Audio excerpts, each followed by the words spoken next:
Все цивилизованно, да? Да, здесь ров, котельники, везде все прозрачно, Все. таблички приходят. Школа, кстати, они наши друзья, здесь преподаватель.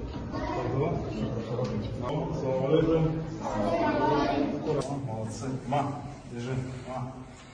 Сейчас очень сильно тема в сетях раскачивается врагами. Да? Нельзя козыри давать.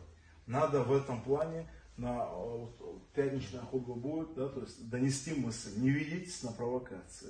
Если кто-то себя как невежда повел, не имеем права уподобляться. Надо внимательно, корректно, грамотно. Призывы, митинги, Да, еще да, какие-то действия. негативные. Первым надо выявлять и решать этот вопрос быстро, четко. И вот в этом плане надо нашим людям разъяснять, говорить, что нельзя на провокацию вести. Почему? На руку врагам. Вот они пришли себя как невежды повели. Кому они помогли? Хуже сделали только. Мы должны в этом плане показать пример, как не надо. И мудрость. Да, как бы абсолютно поступил правильно. И как Павел надо себя Павел, вести. да. Абсолютно правильно. Вот просьба, донесите эту мысль, говорите ее.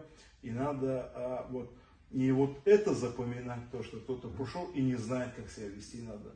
Вот ровно две недели назад президент Дербент прилетал, видели, да? Джума мечеть самая старинная в России, в мире одна из старейших мечетей.